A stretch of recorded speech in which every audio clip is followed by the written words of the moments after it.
Nah, kembali pada ayat ini Allah katakan qul inni ala bayyinatin min rabbi. Jadi Nabi menegaskan kepada mereka, jadi kalau mereka tadi sumbernya adalah ahwa, tidak ada dasar apa-apa. Nah, saya justru berbalik. Inni ala bayyinatin min rabbi. Nah, jadi bukan hanya sekedar suatu yang argumentatif, yang rasional bisa dipertanggungjawabkan, tapi ini sumbernya juga lebih hebat lagi. Jadi sumbernya bukan akal manusia, tidak, tapi sumbernya adalah Allah SWT yang tidak pernah keliru, hanya pernah salah.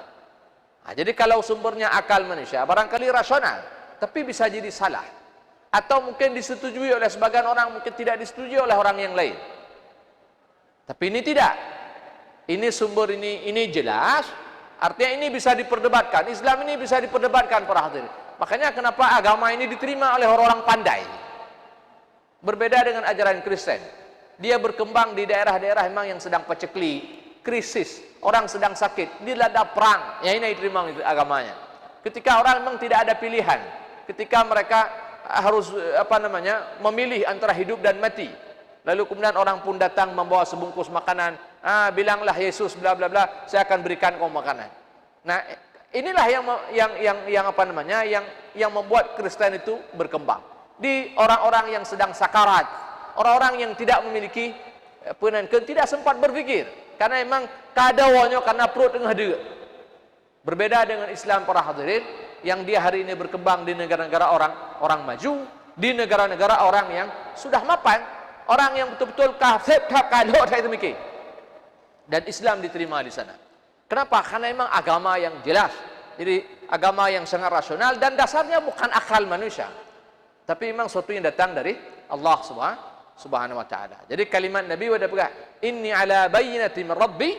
Nah, ini menunjukkan bahwa ini sesuatu yang bisa diperdebatkan agama ini. Jadi sangat argumentatif, dan argumen ini dasarnya bukan dari aku. Guna pegah Nabi. Kan dari lo nadanya, kan dari ulelon, dan bukan juga dari kepala manusia, tidak. Tapi daripada Allah Subhanahu wa taala. Wa kadzdzabtum bih, dan kalian mendustainya. Nah, jadi ini mir pegah laju apa? Hanya Nabi kaya tehangin kau nyan. Menyan kalian dan menpahami kalau bisa dirasakan ayat ini, maka dari awal saya katakan ini semacam debat Nabi dengan mereka, kan? Nah, jadi ini Nabi sudah berada di atas angin, dia sudah mulai kereh pegah apa? Nah, benar. Dan sampai pada kalimat wa kadzdzabtum bih, dan kalian dusta kepada ini semua. Yang kereh pegah, ya. Dan kalian ke sampai kereh lelaju. Benar. Jadi kalau sebelum-sebelumnya dia agak soft gitu, kan? Nadanya. Jadi di sini karena memang kenapa? Karena dilihat memang tidak ada tanda-tanda dari mereka untuk kemudian menerima ajakan Rasulullah sallallahu alaihi wasallam. Dan kemudian Nabi mengatakan, "Ma indi ma tasta'jiluna bih." Jadi kalau di belakang itu Nabi kan masih mengatakan qul la aqulu lakum indi khazainullah wa la a'lamul ghaib wa la aqulu inni malak in attabi'u ila ma yuha ilai. Maka qul hal yasta'il a'ma wa basir afala tatafakkarun. Nabi masih mengatakan apa yang saya bukan ini, saya bukan itu. Jadi mereka akan minta macam-macam. Kami pingin ini biar kami mau Islam. Kami pingin ini. Nabi berkata, saya tidak punya itu. Saya tidak ada ini. Awal-awalnya masih begini dia. Tapi hujung-hujungnya apa? Kalimat yang paling keras Nabi katakan apa? Yang pertama tadi, ini ala bayyinatin min rabbi wa kadzdzabtum bih. Saya berada atas kebenaran, kamu mendustainya. Dan apa jawaban Nabi? Ma indi ma tasta'jiluna bih. Saya tidak punya apa yang kalian minta itu. Yang kafir menyebut apakah saya bukan ini. Dia sudah langsung mengatakan hana yang kelakaiannya hana. Saya enggak punya itu. Ya.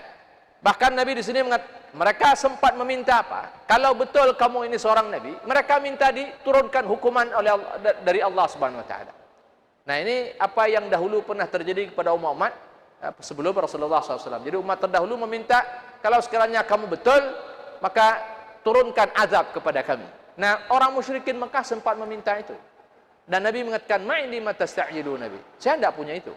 Itu bukan urusan saya. Inil hukmu illa lillah, yaqussul haqqa wa khirul fasilin. Qul law anna indi ma tasta'jilun laqudil amru baina wa bainakum. Kalau sekiranya apa yang kalian pinta itu ada di tanganku, kata Nabi, maka sudah selesai. Jadi, ini maka saya katakan ini sudah kasar di sini. Kalau sekiranya apa yang kalian pinta itu Allah berikan kepadaku, otoritasnya ada di tanganku, kajamu engkau hukum wakah. Tapi masalahnya tidak di tangan saya ini.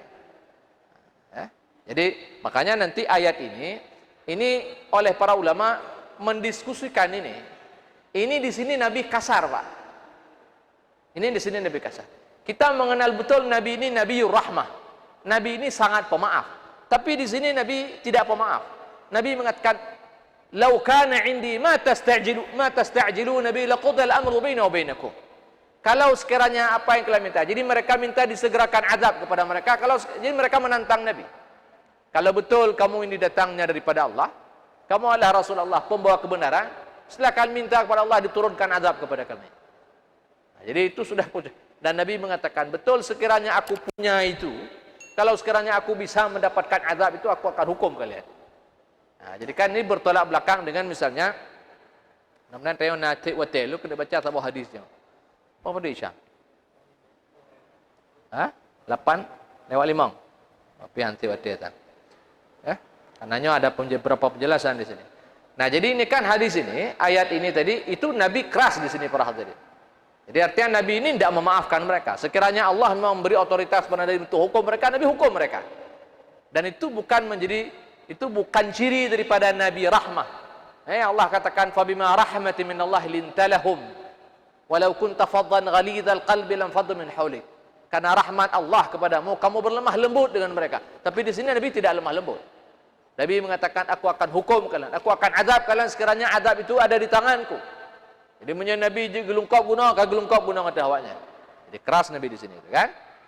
Nah, lalu kemudian dan di sana ada satu hadis.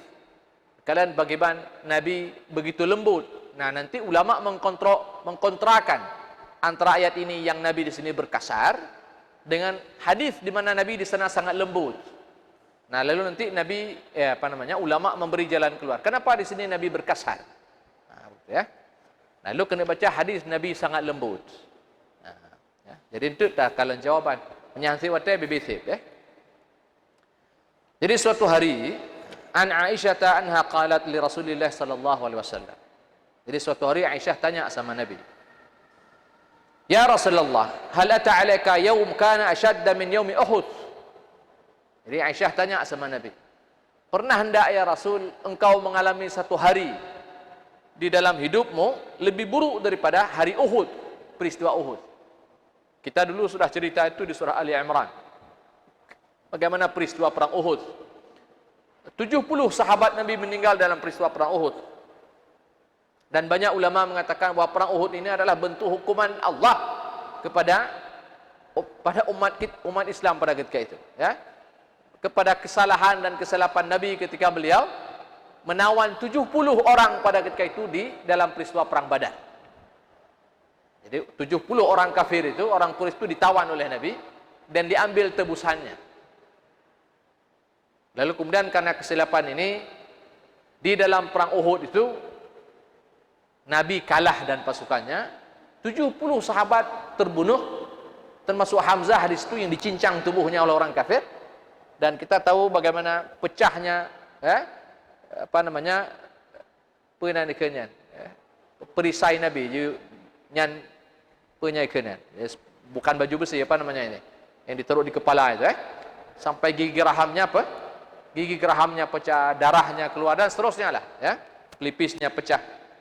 Jadi dan tidak ada peperangan dalam Islam yang paling buruk yang dialami oleh Nabi kecuali peristiwa perang Uhud. Maka Aisyah tanya, jadi adakah dalam hidupmu ya Rasulullah, hal ata alaika yaum kana ashad min yaumi Uhud? Ada enggak selain pada hari Uhud yang lebih buruk yang kamu rasakan ya Rasulullah? Nabi mengatakan apa? Faqal, laqad laqitu min qaumik. Jadi aku telah mendapatkan daripada kaummu. Wa kana ashaddu ma laqitu minhum yaumal aqabah.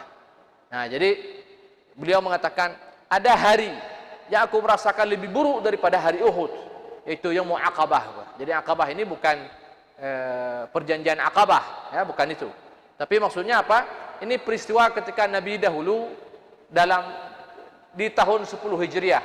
Jadi bagi kita mungkin yang sering dengar sejarah ataupun yang tidak pernah buka dan baca buku sejarah, ketika pasca wafat Abu Talib dan Khadijah. Kita tahu bagaimana kondisi psikologis Nabi pada ketika itu. Jadi ketika Abu Talib wafat, Khadijah wafat, nah inilah Nabi di sini menjadi daging empuk, daging yang cukup ini bagi orang-orang Quraisy. ini masa-masa di mana yang dinanti-nantikan oleh mereka orang Quraisy. Nabi betul-betul diperlakukan sangat buruk pada saat ini. Sampai Nabi tidak mampu lagi bertahan di Mekah dan beliau pada ketika itu berkesimpulan untuk hijrah dari kota Mekah. Dan kemana beliau tuju? Beliau pergi ke Taif. Karena memang tidak mungkin lagi bertahan di Mekah karena intimidasi yang luar biasa. Jadi keburukan yang mereka lakukan. Nah, beliau pun pergi ke Taif. Nah, di sanalah Nabi cerita ini, "Idz aradtu nafsi ala ibni Abdi Bilail, ibni Abdi Kulal." Ibni Abdi Kulal. Jadi ini salah seorang pemuka Taif pada ketika itu. Nah, Taif ini punya sejarahnya para hadirin. Taif ini 80 km lebih kurang dari kota Mekah. Jadi bagi yang pergi umrah, tempoh hari kami sempat ke Taif. Di sana ada sebuah masjid tempat kuburan Abdullah bin Abbas, sepupu Rasulullah sallallahu alaihi wasallam, ahli tafsir daripada golongan sahabat. Ya, jadi siapa yang pergi ke sana, pergilah ke Taif.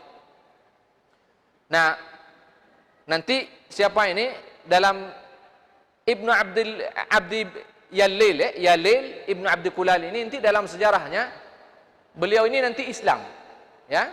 Tapi Islamnya kapan? Nanti sekitar tahun 9 Hijriah setelah penaklukan kota Mekah. Nah, nanti setelah penaklukan kota Mekah ini Nabi sempat singgah di Hunain. Terjadi peperangan dengan orang Taif ini. Jadi di Taif itu hidup Bani Thaqif, para hadirin berbahagia.